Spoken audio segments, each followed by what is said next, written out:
Soif de culture. Soif de culture. Soif de culture, le balado agricole présenté par Soleno. Animé par Richard Boussinotte. Bienvenue à votre balado agricole Soleno, Soif de culture. Aujourd'hui, je reçois Guillaume Villemure. Guillaume Villemure est une figure bien connue dans la sphère régionale du recyclage. Actuellement directeur régional des ventes, secteur résidentiel chez Soleno. Il capitalise sur son expérience acquise au cours de ses fonctions antérieures. Soleno Recyclage en tant que directeur du développement et des approvisionnements ainsi que chez Groupe RCM Incorporé. Doté d'un ensemble de compétences solides englobant le recyclage, les plastiques, l'économie circulaire, l'approvisionnement responsable, le développement durable, le marketing et bien d'autres domaines, Guillaume Villemure apporte des informations précieuses à l'industrie. C'est ce qu'on va découvrir encore plus aujourd'hui avec votre balado agricole Soleno, Soif de culture. Alors, bienvenue à cette série de balados agricoles. Puis en commençant aujourd'hui, Soleno, j'aimerais vous rappeler mon invité. En fait, c'est un collègue de travail, donc ça va être probablement plus le tu que le vous. D'ailleurs, mon invité est plus jeune que l'intervieweur. Guillaume Villemure, comment ça va? On va le reprendre. Guillaume Villemure, comment ça va? Très bien, toi, Richard? Oui, très bien. Guillaume, écoute, on va parler aujourd'hui de recyclage, bien entendu, parce que Soleno est un leader extrêmement important au Québec, au Canada, dans le recyclage, dans la matière de plastique. On va tout démêler ça, on va tout expliquer ça aux gens là, dans ce qu'on appelle le PEHD. Ou le petit pictogramme sur vos contenants, qui est le numéro 2. Tu vas tout nous expliquer ça tantôt. Mais juste avant, Guillaume, moi, je veux juste qu'on recule un petit peu. Je disais souvent à la blague, puis je peux te le dire, parce qu'on est un collègue de travail, qu'on a l'impression qu'on a toujours vu Guillaume sortir la tête du bac, parce que tu as toujours été dans le recyclage. On t'a connu beaucoup dans le recyclage. Mais avant d'arriver, tu es arrivé comment au recyclage? En fait, tu as bien raison, Richard. Je me vois pas mal plus comme un titulaire de bac de recyclage qu'un baccalauréat en quelques disciplines que ce soit. Mais comme bien des carrières, ça commence par quelque chose de temporaire. Donc, un travail à l'université. Mais comme on sait, autant dans l'agriculture que dans l'industrie de la construction, il n'y a rien de plus permanent que du temporaire. Donc, j'ai commencé avec un petit travail universitaire sur le recyclage. À l'époque, c'était Groupe RCM. Puis... 20 quelques années plus tard, j'ai réalisé que le temporaire était très permanent. Groupe RCM, pour situer les gens, qui est situé à Yamachiche. Exactement. Yamachiche, en Mauricie. En Mauricie. Donc, là, c'est un peu de même que tu étais arrivé dans la matière du plastique, en particulièrement dans le recyclage, mais du plastique. En deux temps. En fait, premier temps, j'étais venu travailler chez Groupe RCM en tant qu'étudiant.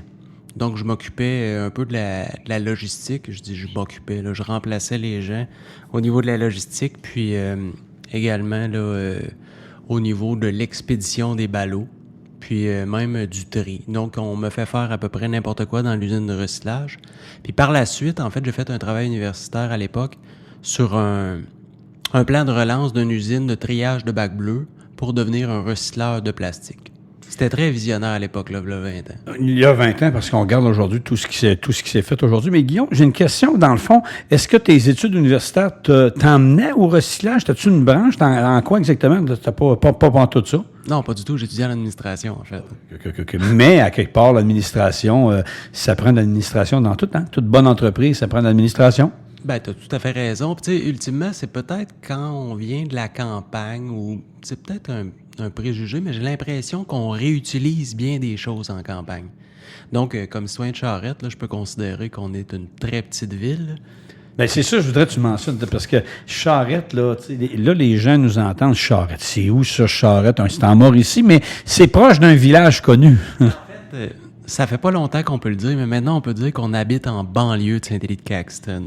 C'est bon. Donc, évidemment, le célèbre conteur Fred Pellerin. Exactement. Justement, Fred, dans ses spectacles, riait de notre municipalité parce qu'on avait le train, mais on n'avait pas de gare. Donc, j'ai été à l'origine d'un comité citoyen pour bâtir une gare. Puis j'ai dit à notre ami Fred de ne plus utiliser Charette dans ses spectacles. Il va devoir changer sa vision de Charette dans ses spectacles. Parce qu'on a et le train et la gare maintenant. Guillaume, j'ai une note ici. Là. On dit, au lieu de puiser Soleno dans les combustibles fossiles, Guillaume Villemure mentionne puiser dans les bacs à recyclage pour produire des conduites de drainage en plastique de Soleno, éco-leader bénéficiant de la certification éco-responsable. C'est une très belle phrase, Richard, que tu viens de dire. Oui, mais c'est toi qui le dis, c'est pas, c'est pas C'est moi ce que qui je me t'ai disais. écrit. C'est ce que je me disais. Non, mais en fait, c'est parce que le recyclage, là, c'est une finalité en soi pour la plupart des citoyens, mais c'est le début d'une grande aventure pour bien les entreprises qui utilisent cette matière-là. Parce que, en fait, quand on se concentre comme il faut sur le bac de recyclage, là, c'est pas des poubelles qu'il y a à l'intérieur. Donc, c'est du plastique. Donc, entreprise de pétrochimie. C'est du papier puis du carton. Donc, des forêts, des arbres pour prendre la pulpe. C'est des métaux. Donc, tout le résidu minier, en fait, pas le résidu, mais en fait, les produits miniers qu'on va chercher, on les a dans notre bac de recyclage. Fait que quand on regarde ce bac-là avec un œil différent que de regarder seulement les déchets, on voit juste des matières premières qui sont déjà rendues chez les citoyens. Tu sais, Guillaume, dans le fond, je me souviens, on va jaser souvent, puis quand on fait un peu l'histoire, là, juste avant d'aller plus loin, mais tu sais, nos grands-parents ou nos parents, dans le fond, il y avait des méthodes à l'époque de compost. Aujourd'hui, on dit, hey, tu compostes, t'es éco-responsable, mais ils compostaient. Tu sais, il n'y avait pas de sac en plastique, mais il y avait des sacs en papier brun. Mettez les épluches de patates dedans, ça compostait, on voyait ça dans le jardin. Non, mais c'est vrai pareil. Puis il y a beaucoup d'autres exemples qu'on pourrait te donner aussi. Ben, Richard, tu dis ça, puis lors de plusieurs... Parce que ça fait 20 ans, là, je travaille dans l'industrie du recyclage, puis aujourd'hui, je vais dire qu'en vendant des conduites chez nos marchands, je dis, je matérialise puis je concrétise le recyclage de 150 millions de contenants. Fait que tu sais, en bout de piste, j'ai longtemps dit dans des présentations, agissons un petit peu plus comme nos grands-parents, parce que le gaspillage n'existait pas. Peut-être quand tu as moins de moyens, tu fais plus attention, mais chose certaine, je vais prendre l'exemple commun. Mon grand-père n'avait pas de problème d'alcool, mais il y avait toujours une petite bouteille de brandy. En cas que. En cas. Tu fais un flat, tu peux te réchauffer.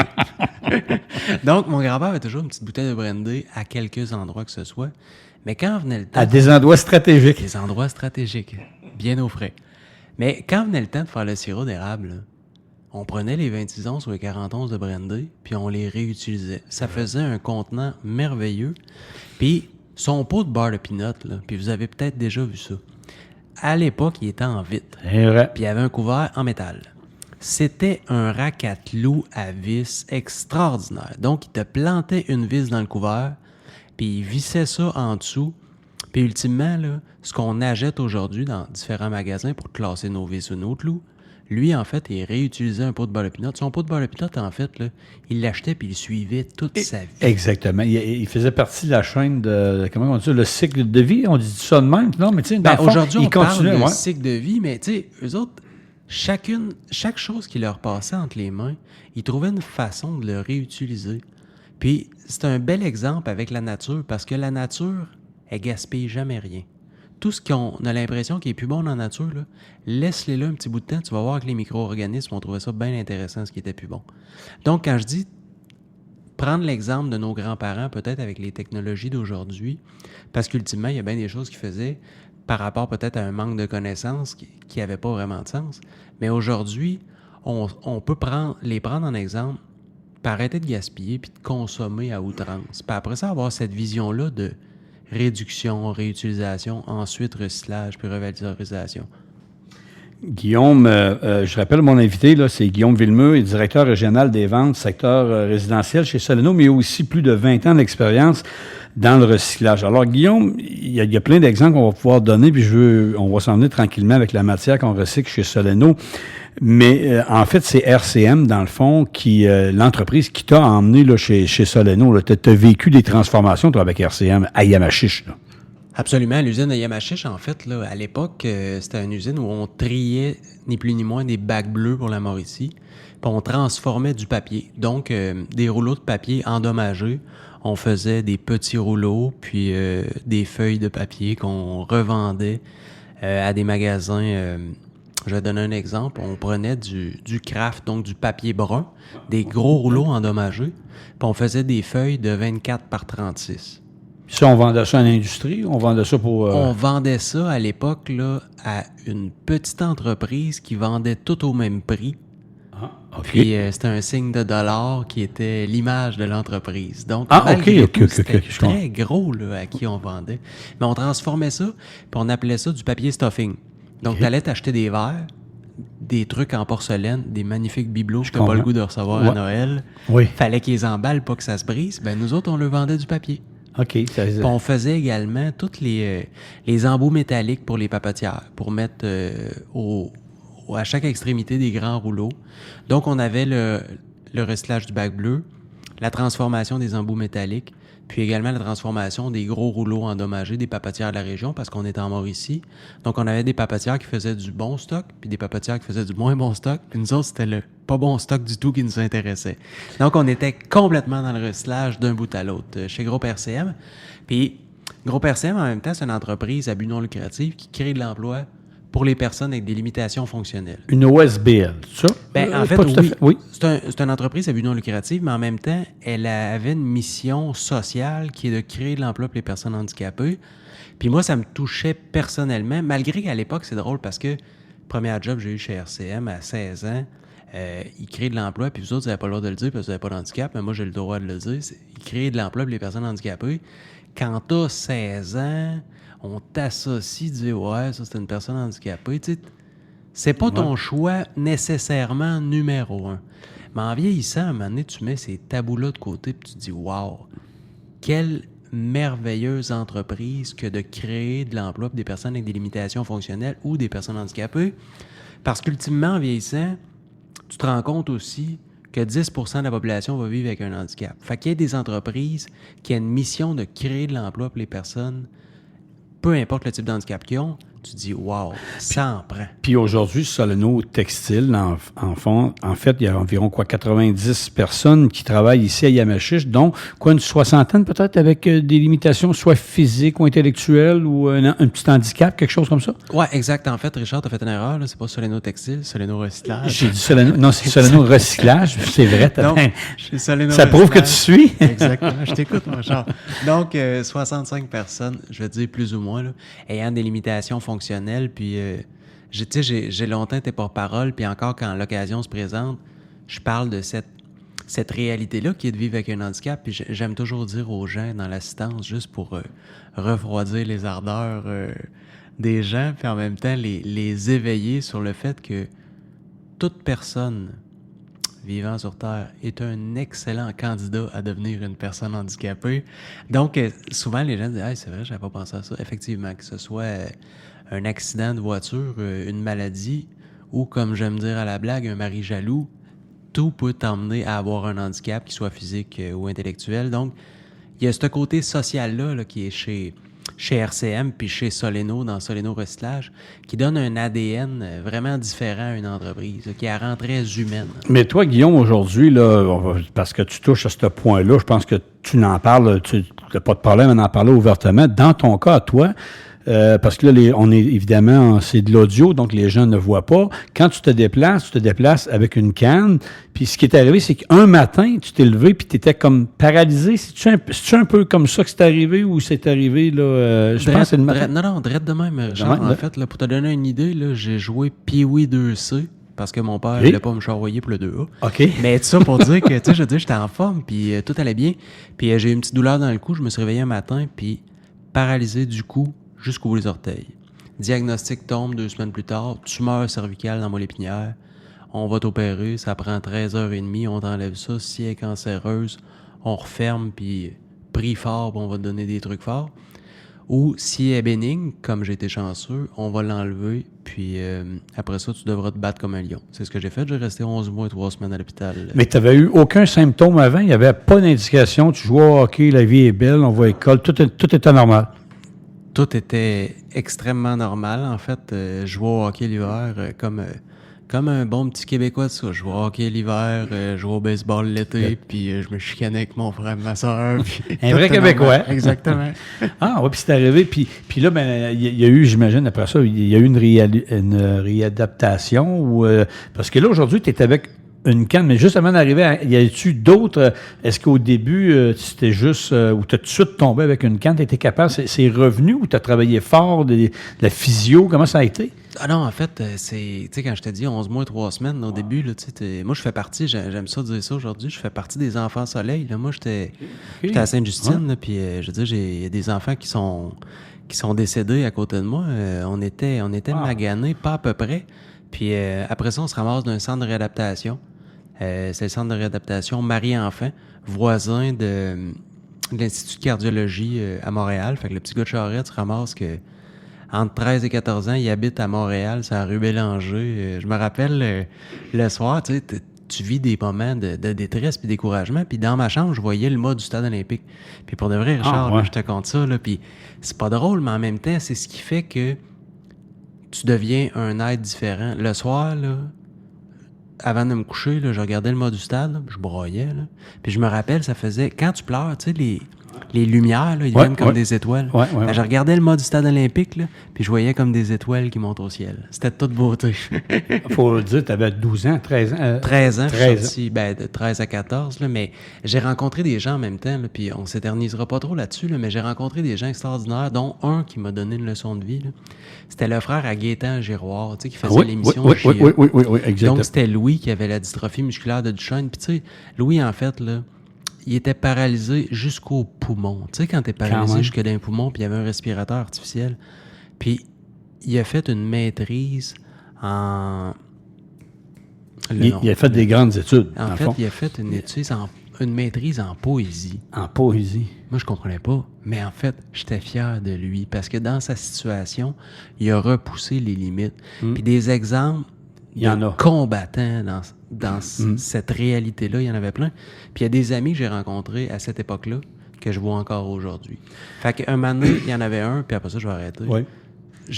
Quand il s'est marié, puis tout, j'ai dit, tu sais, dans la vie, il arrive des épreuves, puis on comprend pas la signification nécessairement au départ. Mais quand je te regarde, je comprends pourquoi j'ai dû vivre ça en ta compagnie. Puis aujourd'hui, je dis merci de te connaître. Guillaume Villemur est mon invité. Guillaume, en fait, est directeur régional des ventes secteur résidentiel chez Soleno. Puis là, on va y arriver, mais on parle de recyclage parce que Soleno, maintenant, est un important, recycleur dans la matière de plastique parce qu'évidemment, on fabrique des conduites en polyéthylène, donc le drain, les ponceaux et tout ça. Guillaume, je voudrais qu'on explique aux gens qu'est-ce qu'on recycle puis l'importance, le petit geste qu'ils font chez eux parce que des fois, quand on explique aux gens, des fois qu'un contenant n'a pas une durée de vie qui est très longue, les gens, ils restent la bouche ouverte. Ils disent « Ah, ouais, on ne savait pas. » Alors, Soleno, d'abord, on recycle quelle matière de plastique exactement? Ben, en fait, nous, c'est les contenants de polyéthylène haute densité, donc PEH2. Quand vous prenez, je vais donner un des exemples très, très simples, là.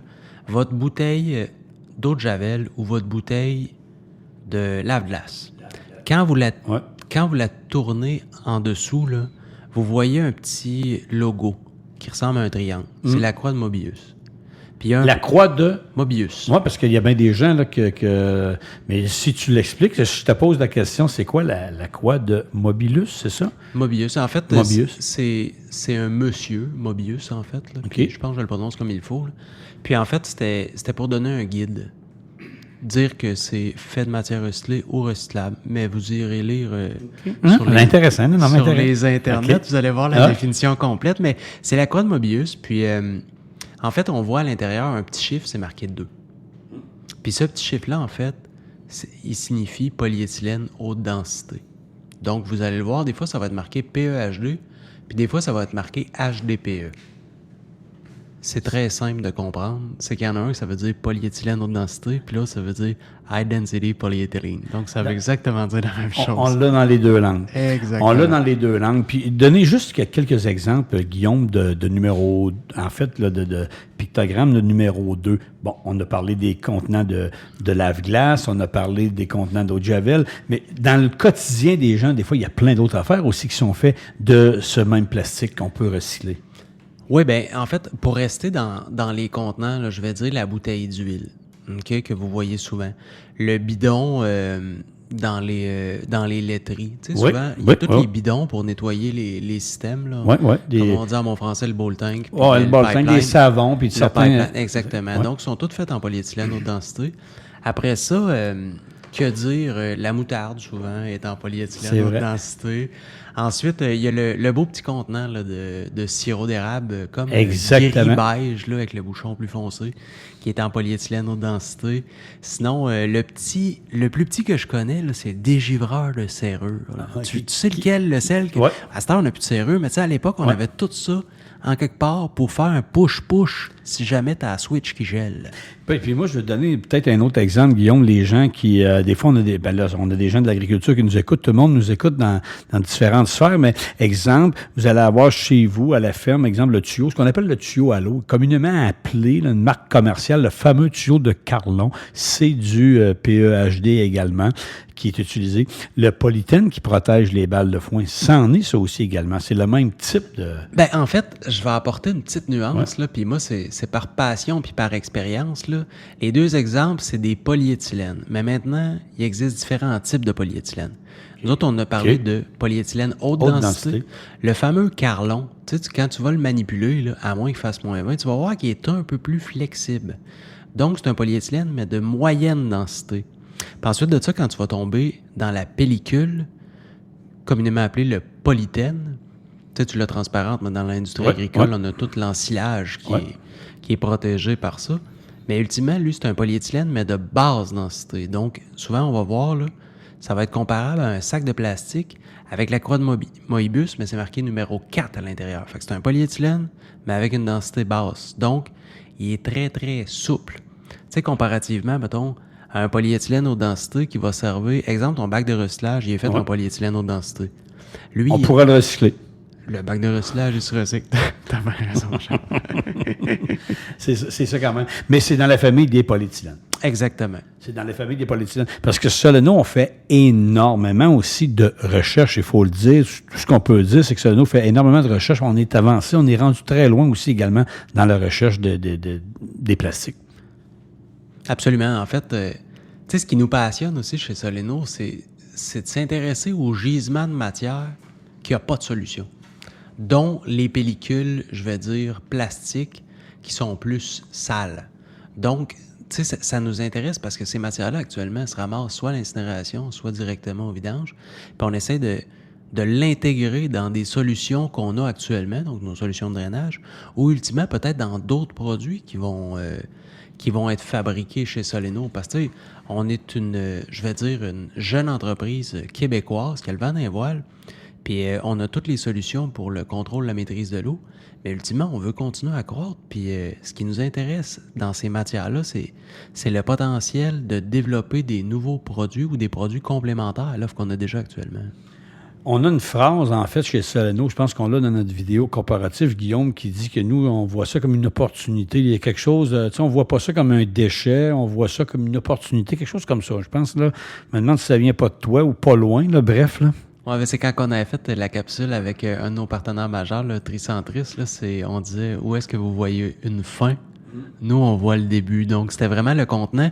Parce que les contenants qu'on recycle chez Soleno, là, puis je vais le dire, puis quitte à me répéter, là, on recycle 150 millions de contenants par année.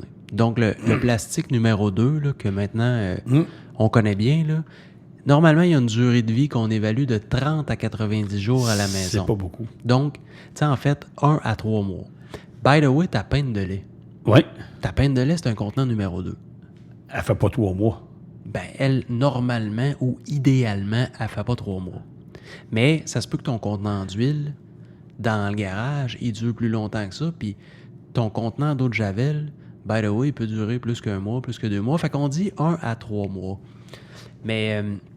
Donc, juste pour imaginer ça, pour les gens qui sont avec nous, là, exemple, je prendrais un contenant de savon à détersive, là, tu sais, pour le linge, exemple. Fait que sa durée de vie peut pas dépasser à peu près 90 jours. C'est une moyenne. On dit entre 0. La journée qu'on met le liquide dedans, à la dernière brassée, c'est-tu pas mal ça, Guillaume? Ben, t'as raison, Richard. Mais là, je vais t'apporter dans ma sphère de recyclage. Okay. Dans ton monde de recyclage. Là, je t'amène dans mon monde. Parce que, tu sais, moi, j'ai toujours dit à ma chérie que le 200 brassé marqué sur le contenant, là, ça, c'est un défi. OK? Faut que tu le battes. Faut que tu le battes. Puis, tu sais, ultimement, ton contenant, là, quand tu penses qu'il n'y en a plus dedans, là, t'es bon pour 2 brassées encore. J'appelle ça la théorie du radin. Tu comprends? Pour être bon dans le recyclage, faut que tu sois un peu cheap. Faut que tu fasses attention puis t'étires la durée de vie de tout. Parce que, ultimement, nous autres, on recycle 150 millions de contenants. OK? On va mettre 1 millilitre de moutarde, avec 3 millilitres d'eau de javel, avec 5 millilitres de savon à lessive, avec 10 millilitres de crème, t'imagines ce que ça fait. Fait que moi, quand je faisais mes présentations, je disais tout le temps, avant de penser à recycler, là, évitez de gaspiller. Tu l'as payé le savon, prends-le au complet parce que le recycleur, il en veut pas. Fait qu'il y a un gros rôle pour l'État, en fait, là, puis en même temps, les recycleurs n'ont pas le choix de mettre la main à la pâte, là, mais il y a un gros rôle au niveau de la population de dire « Hey, attends un peu, ton contenant, en fait, là, tu passes pas pour un cheap, tu passes pour un bon recycleur si tu le finis au complet. C'est juste logique d'éviter de gaspiller la ressource à la base. » Ça s'est-tu amélioré? Est-ce que les gens nettoient un peu le contenant ou ils l'envoient sale encore? Ça s'est-tu amélioré? Parce que ça fait quand même plus que 20 ans, Guillaume, que tu en as vu de toi et ça, parce qu'au début, au moment donné, on disait ouais, les gens, il faudrait qu'ils fassent juste plus attention. Ils recyclent, oui, mais on envoie ça dans le bac, mais on porte pas trop attention. Ils font-tu plus, là? Ça arrive-tu plus propre, plus beau? J'ai de la misère à répondre à ta question, Charles, mais je vais quand même faire une tentative. C'est-tu parce que tu la comprends pas bien ou tu veux pas trop répondre? Non, je la comprends très bien. Non, mais vas-y poliment. C'est pas ça, c'est parce que j'avais déjà donné une entrevue à un média là, régional ici, puis dire le cynisme médiatique nuit à l'environnement. Puis en fait, ce que je voulais en dire, c'est que faut parler très positivement de l'environnement. Puis je sais bien pas c'est qui ce monsieur Pareto-là, tu sais, la règle du 80-20, là, mais elle doit s'appliquer là-dedans. J'ai l'impression que 80% de la population font un excellent travail, mais ce qui va intéresser souvent les médias, c'est le 20% qui est mal fait. Est-ce qu'il y a une amélioration? Je me permets de croire que oui. Les matières sont sans doute de plus en plus propres. On éduque la population, on éduque les jeunes générations à faire attention. Puis en même temps, la matière, il faut qu'elle aille dans le bac de recyclage si elle va dans le bac de recyclage. Puis ultimement, il y a une éducation à donner, mais ça prend une certaine curiosité de la part des citoyens aussi, de s'informer, tu sais. Moi, je veux dire, la personne qui dit « Ouais, mais ça, c'est des Kleenex, fait que, tu sais, je peux les mettre dans le bac, ça reste du papier. » Je sais, mais tu t'es mouché dedans, tu sais, puis c'est des êtres humains qui vont trier ça. Après ça, tu me dis « Ben, je suis obligé de rincer mon contenant. » Tu sais, si tu fais la vaisselle à la main, rince-les donc. C'est pas plus d'ouvrage, ça prend pas plus d'eau, fait que donne-y une petite shot dans le fond du cygne, comme on dit en bon français. Ça va être plus facile pour les gens qui trient au centre de tri. Exactement, mais tu sais, je veux dire, de là à le laver, c'est une autre histoire. Fait que finis tes contenants, tu sais, évite le gaspillage, rince-moi ça avec un petit coup d'eau, puis mets ça dans le bac. Donc, Guillaume, mais évidemment, je vais recommencer ma question parce que tu m'as répondu un bout, mais ça s'est-tu amélioré, oui ou non? Les Québécois sont-tu mieux dans le recyclage? Oui, absolument. Les gens recyclent. Les gens recyclent, pour la plupart, recyclent bien. Après ça, ce qui nous intéresse, c'est, je vais dire, les aberrations pour expliquer aux gens comment bien recycler. Tu sais, je veux dire, quand on arrive au printemps, là, il va toujours en avoir qui vont dire « Ah, nos à jardin, ça doit être en plastique, ça. Elle est plus bonne, sac dans le bac. » En fait, c'est des histoires comme ça qu'on va raconter. Tu sais. Le bac de recyclage, en fait, il est fait pour mettre ce que tu as dans la cuisine, dans le salon, dans la salle de bain, puis dans le cabanon, mais creuse pas trop creux. Tu sais, tu comprends? Ton pipe wrench, là, surveille ton numéro. Est en acier, mais tu sais, le centre de tri n'a pas été fait pour trier des pipe wrench. Exactement. Mais Guillaume, juste avant qu'on va s'identifier, on va faire une pause, mais juste avant, tu sais, quand même, ça fait plus de 20 ans là, que t'as fait du recyclage, tout ça, t'es dans le domaine. Là, il y a eu 2 générations. Donc, on le voit là, que les jeunes également qui prennent la place sont beaucoup plus sensibles. Pas que les gens avant ne l'étaient pas, sauf que c'était comme dans les coutumes, c'était comme ça. Puis il n'y avait peut-être pas aussi l'accessibilité à dire que c'était plus facile de recycler il y a 20 ans qu'aujourd'hui. Là, aujourd'hui, il y a d'autres possibilités. Tout le monde a à peu près 2 à 3 bacs dans les maisons. Les villes sont plus sensibilisées à ça. Tout le monde est plus sensibilisé. Fait que c'est sûr que ça s'est amélioré. Ben absolument. Il y a un certain tri sélectif, puis les enfants à l'école, ils l'apprennent, puis on leur explique comment ça fonctionne. Donc, on arrive avec une population qui connaît davantage le recyclage. On a démocratisé toute cette information-là. Puis je veux dire, il y a plein de grandes entreprises aujourd'hui qui gravitent autour de l'industrie du recyclage. Fait que tu me demandes, est-ce que ça s'est amélioré définitivement? Oui. Est-ce que c'est parfait? Non, on se mettra pas des lunettes roses, mais il y a quelque chose de beaucoup mieux à recycler que d'envoyer à l'enfouissement, creuser un trou, puis d'en mettre le plus possible dans un endroit. Là. Parfait. Je rappelle mon invité, Guillaume Villemur, est directeur régional des ventes, secteur résidentiel chez Soleno. Nous, on va juste s'identifier 15 secondes, on vous revient tout de suite. Soif de culture. Soif de culture, le balado des experts du monde agricole présenté par Soleno. Animé par Richard Bossinotte.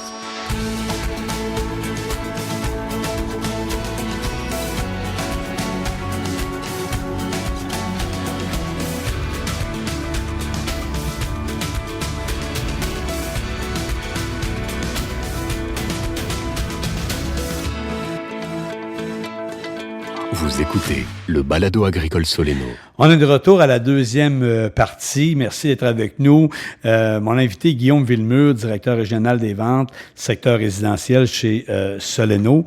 Et puis, aujourd'hui, évidemment, parce que c'est un balado soif de culture, on parle de l'agriculture, puis Soleno est très impliqué dans le recyclage depuis de nombreuses années. Et effectivement, beaucoup des produits qu'on recycle, mais va se retrouver particulièrement dans le drainage agricole. Alors, Guillaume, j'ai des petites questions en rafale. Là. On a déjà vu des types d'émissions, questions en rafale. Hein. Alors, quels sont les défis pour Soleno d'intégrer des pratiques, en fait, durables dans sa chaîne d'approvisionnement, notamment en ce qui concerne les matières premières? Bien, défi, il y en a plusieurs. Là. C'est de trouver les bons partenaires d'affaires, les bons fournisseurs pour avoir une matière en quantité et en qualité suffisante. Mais tu sais, au travers un défi, un enjeu, il y a souvent des opportunités. Je te donne l'exemple qui me vient en tête rapidement. J'étais directeur des approvisionnements, dont j'achetais toutes les matières premières pour fabriquer nos différents types de conduites. Puis quand la COVID a frappé, en fait, je peux vous dire que de s'approvisionner du golfe du Mexique en matière vierge, ça pouvait devenir très problématique. Mais ultimement, quand tu t'approvisionnes localement, donc encourager l'économie locale, les bacs de recyclage, là, c'est assez dur d'être plus local puis d'avoir plus les deux pieds dedans. Fait que, tu sais, en fait, il y a des enjeux en termes de qualité. Il faut nettoyer tout ça, il faut retrier la matière, et ainsi de suite. Mais ultimement, elle est déjà dans notre cours. Fait que c'est un gros avantage. En termes d'enjeux, bien justement, ça a été de développer les bons fournisseurs, puis ensuite de développer toutes les technologies pour traiter cette matière-là. Parce qu'il ne faut pas oublier qu'on utilise une matière résiduelle pour fabriquer un produit certifié. Donc, en bout de piste, quand il sort de nos usines, le produit était certifié. Donc, on a pris vraiment le résidu de monsieur, madame, tout le monde, puis on a fait un produit qui a passé une batterie de tests, puis ils ont tout passé. On peut avoir une traçabilité, à la limite, je pense, de tous nos produits qu'on transforme, là, en fait, la matière. En fait, Richard, tu tombes dans une de mes zones de fantasmes assez étranges, mais ultimement, on pourrait suivre le contenant. Puis j'ai toujours aimé faire l'image, justement, puis le parallèle avec l'agriculture. Ultimement, ton contenant de lave-glace que tu mets dans le bac de recyclage, je vais dire à Terrebonne, il va s'en aller chez Tricentris à Terrebonne. Il va être séparé en polyéthylène haute densité. À ce temps, tout le monde connaît le PEHD numéro 2. Donc, le numéro 2, on va le granuler, on va le laver à notre usine de Yamachiche, puis on va fabriquer un drain, sans doute, à Saint-Jean-sur-Richelieu avec ce même contenant-là. Puis, ultimement, il pourrait être revendu à un producteur maraîcher de Terrebonne. Donc, on aurait pu suivre sa bouteille, puis sa bouteille qui est mise dans le bac de recyclage, elle va servir à avoir des récoltes abondantes. Imagine, fait que Madame Brossard, exemple, pour reprendre une vieille expression de Brossard, met un contenant de lave-glace dans son bac, on pourrait le suivre, puis on pourrait lui dire, votre plastique est rendu là-bas, madame. Il est rendu à telle place, chez telle ferme. On n'est pas loin de ça. Exact, tu sais, c'est sûr, avec le rôle que j'ai actuellement comme dans les ventes résidentielles, donc souvent dans les quincailleries, ultimement, les gens mettent leur contenant dans le bac, puis après ça va lui servir à drainer leur fondation de maison. Le nouveau concept qui existe aujourd'hui, c'est l'économie circulaire. Puis je vais dire, comme j'ai dit... C'est un nouveau mot qu'on entend souvent. C'est ça, au début, je travaillais dans le recyclage. Après ça, j'ai travaillé dans le développement durable. Maintenant, je suis dans l'économie circulaire. Puis je veux dire, comme je dis souvent, tu sais, l'économie circulaire, c'est beau, mais ça dépend de la grosseur du rond. C'est comme le reste, Guillaume, ça se raffine. Parlant de raffinage, en fait, si je te dirais, quels sont les investissements technologiques que l'entreprise a mis en place, là, Soleno, au cours des dernières années, pour faire de Soleno une référence dans le secteur de recyclage? Écoute, c'est assez innovateur ce que Soleno a fait également dans le recyclage, là.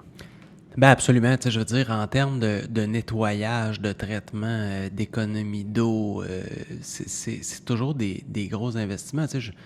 Là, 20 ans, dans le fond, on parlait d'un système de lavage. Là. Je veux dire, je peux vous dire que j'avais designé ça avec les moyens du bord. Aujourd'hui, il y a des hautes technologies parce que faut comprendre qu'avant de faire le geste, pas en fait le geste, mais de produire la conduite. Tu sais, produire la conduite en extrusion, pour toi puis moi, Richard, c'est bien simple. Mais ultimement, c'est un peu comme un moulin à viande, mais sauf qu'il y a du plastique dedans puis ça chauffe.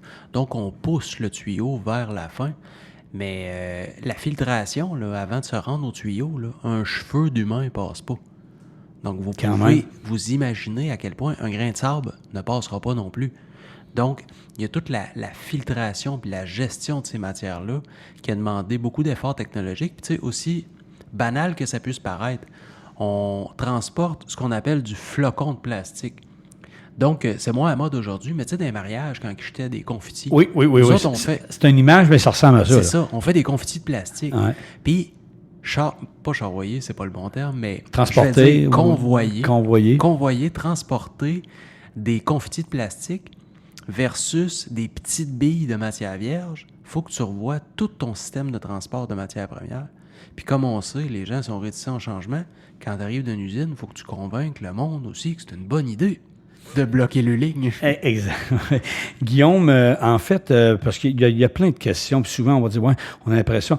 D'abord, il faut expliquer, on ne l'a peut-être pas dit aux gens, mais le PEHD qu'on recycle, ou quand vous allez mettre votre contenant dans le bac bleu, comme on le dit en dessous, là, le petit pictogramme. Je dis le pictogramme, c'est plus facile de me semble retenir le nom, le numéro 2. Nous, là, Soleno, on récupère tout ça. Même qu'on recycle de plus en plus au Québec, mais on en a besoin encore. Où je veux en venir avec ça, Guillaume, c'est que dans ce plastique-là, quand on va le passer une deuxième fois, maintenant, il y a des tests, des nombreux tests qui sont faits. On dit la durée de vie. On peut garantir maintenant 100 ans. On sait que ça va faire plus que 100 ans, mais ce que je veux dire aux gens, c'est très, très, très, très durable. En fait, Richard, t'as tellement raison, parce que nous, quand on fabrique la conduite, le polyéthylène il est rendu à sa deuxième vie. Donc, ta bouteille de savon à lessive est rendue à sa deuxième vie. Puis, on a démontré de façon scientifique qu'avec la matière recyclée, donc toutes tes bouteilles mélangées ensemble, on peut faire un produit de qualité égale et même supérieure à de la résine vierge. C'est simple, la résine vierge, en fait, le but, c'est qu'elle sorte au moins cher possible. Donc, les fabricants vont fabriquer toutes sortes de types de contenants et vont devoir mettre des additifs à l'intérieur pour qu'ils résistent au UV, pour qu'ils résistent à de l'abrasion causée par tel type de liquide, puis ainsi de suite. Mais ultimement, nous, quand on prend tous ces mélanges-là de différents types de contenants, on met nos propres additifs. Donc, ça, c'est notre recette personnelle. On réussit à faire vraiment une conduite d'une très, très grande qualité qui va souvent, puis dépendamment de ce qu'on décide de produire, dépasser haut la main un produit fait en matière vierge. On m'avait marqué, en fait, parce que des fois, on va m'aider, on prépare des questions, tu sais, quand même, on est toute une équipe, puis on dit dans les mesures de changement. On entend souvent parler de changement climatique, mais c'est pas juste le changement climatique aussi, Guillaume, comme la façon de faire des gens aujourd'hui. Tout le monde est sensibilisé, oui, il y a les changements climatiques, on entend parler souvent, mais on fait plus comme il y a 20 ans, tu sais, puis on fait plus on fait les choses différentes. On dit, les changements climatiques influencent-ils la stratégie du Soleno en matière de recyclage dans le secteur agricole? Mais ça fait quand même longtemps qu'on recycle, on peut... En fait, est-ce que ça change... Tu sais, Soleno, en fait, c'est un précurseur dans le recyclage de contenants plastique. Puis au début, il ne fallait pas trop le dire. C'est là que je m'en allais dire, c'est que, tu sais, ultimement, mon début, Soleno, c'était mon client, je vendais du plastique, puis moi, j'étais bien fier de ce qu'on faisait, là, mais... Les gens ne voulaient pas trop savoir parce que c'était pas nécessairement associé à de la qualité, là, le recyclage. Tu sais, ça sonnait marché aux puces un peu au début. Puis en l'espace de quelques années, on est passé de devoir le faire un petit peu en cachette à dire, regardez, ça c'est un modèle d'avenir. C'est comme ça qu'on veut travailler plus tard. Fait que tu sais, encore une fois, l'enjeu de l'époque est devenu l'opportunité d'aujourd'hui. Ouais. Puis même, je me rappelle à l'époque, on avait des grandes entreprises, tu sais, je veux dire, qui se vantaient de faire ça en matière vierge, comparativement à nous qui commençaient à en parler, qu'on faisait ça en matière recyclée. Puis aujourd'hui, ils ont tous changé le fusil d'épaule. Il n'y a plus personne aujourd'hui, Guillaume, qui dit qu'il fait ça avec de la résine vierge. D'ailleurs, il serait très mal vu, mais sauf que Soleno, on était des précurseurs, autant dans le drainage agricole que dans les conduites également. Ça, c'est important de le mentionner. Puis moi, j'ai vu les changements, parce que toi, tu es en quincaillerie, moi, je suis en agriculture forêt actuellement, puis je vois les changements énormes, là, énormes, depuis 3-4 ans. Là. Maintenant, là, tu mentionnes que tu recycles, puis c'est tes nouveaux amis. Là. C'est incroyable. incroyable. Fait que c'est un peu ce que je disais aussi tantôt. Tu sais, depuis 20 ans, ça fait 20 ans que tu n'en parles, tout le monde y croit, puis ça a commencé avant, puis là, on voit les changements, on voit comment ça s'installe également. Là. On voit le changement qui est là. Il est palpable. Guillaume, si on parle d'initiatives là, spécifiques pour encourager le recyclage des déchets agricoles, bien, Soleno, ça fait longtemps qu'on y participe. Ben absolument. En fait, je pense que pour en nommer un, là, je veux dire, avec Agri-Récup, les agriculteurs, tous les contenants de pesticides, fongicides et ainsi de suite sont traités de façon indépendante. Puis je veux dire, ça fait partie des sources d'approvisionnement de Soleno, là, tous ces contenants-là. Puis vous pouvez les regarder, là, je veux dire, dans vos différentes installations, là, des contenants de... Tous vos contenants, en fait, là, sont tous faits en polyéthylène haute densité. Fait que ça, c'est déjà une des mesures en agriculture qui est par la bande une source d'approvisionnement de Soleno. Donc, rien de ça perd, rien de ça crée. Toute la matière vous revient. En fait, si on dit, voyez-vous des opportunités émergentes pour améliorer la gestion des déchets agricoles grâce à des innovations ou à des partenariats, bien, Soleno, on a innové beaucoup, hein, puis les gens ne voient pas toujours ça parce qu'il y a des petits secrets d'État, on va le dire également, mais on est rendu loin dans le recyclage et dans la fabrication de résine. Ben tout à fait, je veux dire, on a des usines de haute technologie pour fabriquer justement des recettes avec différents types de contenants. Puis, on a même une usine qui va traiter les matières hautement contaminées aux hydrocarbures, puis ainsi de suite. Donc, je veux dire, traiter la matière pour en faire un produit, comme je disais tantôt, normalisé, là, tu fais pas ça dans le fond du garage. Là, ça prend des équipements de haute technologie avec une équipe, une équipe chevronnée, là, autant pour la recherche, le développement, que le contrôle de la qualité de tout ça là, en continu. Je rappelle, mon invité, c'est Guillaume Villemur, directeur régional des ventes, secteur résidentiel chez Soleno. Guillaume, si on donnerait une image, tu sais, tantôt quand je te demandais la question, qu'est-ce qu'on fait? Ben, les producteurs, là, ils collaborent, puis pas mal à part ça. Parce que quand on leur vend ce qu'on appelle, nous, dans notre jargon, à nous, de l'agriculture, un gros rouleau, on appelle ça un maxi, hein, c'est 1200 mètres quand même, ben, ils ont collaboré beaucoup à ce que nous, tous les produits qu'on a récupérés dans le bac bleu, là, puis beaucoup à part de ça, là. En fait, Richard, comme on disait au départ, là, un maxi, on fait ça avec des bouteilles de polyéthylène haute densité, des bouteilles de plastique en bon français. Un maxi, on parle de 1,2 km. 1,2 km. En fait, si on veut faire une image très claire, nette et précise, ça a pris 6000 bouteilles. Donc, 6000 gestes de gens qui ont mis un contenant dans leur bac de recyclage. Incroyable, hein? 6000 fois.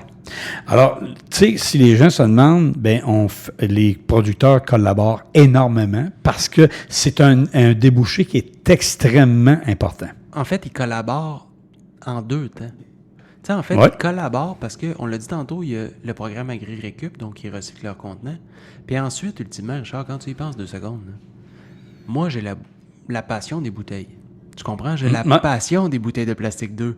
Mais ultimement, si on ne draine pas, on n'a pas besoin de les recycler, ces bouteilles-là. Fait que, tu sais, ultimement, si l'agriculteur achète un produit Soleno, il fait partie de cette économie circulaire-là. Il nous permet de recycler tous ces contenants-là. Puis, ultimement, ça va être pour nourrir la population. Puis, tout ça est très régional, tu comprends? Ouais. Très local. Local, Guillaume, parce que c'est l'économie, tu sais, locale. Donc, circuit court, hein, c'est un mot qu'on entend souvent dans l'environnement, dans le recyclage. Et plus que ça, Guillaume, parce qu'il y a beaucoup de contenants également, nous, qu'on reçoit, qui étaient des produits que les producteurs se servent. Puis je reviens à mon fameux pictogramme numéro 2. Eux, ils envoient ça à leur recyclage et nous, ça revient chez nous, puis on le transforme, on fait de la bille. Après ça, on va faire du tuyau avec. Exactement. Donc, ils font vraiment partie de cette grande collaboration-là. En fait, ils en font partie comme agriculteurs avec Agri-Récup, comme citoyens avec le bac de recyclage et comme utilisateurs pour le mettre dans le champ. Donc, ils font partie de chacune des étapes à plusieurs occasions. On dit, est-ce que Soleno envisage d'explorer des nouvelles technologies ou méthodes pour améliorer l'efficacité du recyclage dans le secteur agricole? En fait, c'est pas nous qui sont en fait, nous, on va tout récupérer ce qu'ils vont envoyer au recyclage qu'on peut récupérer.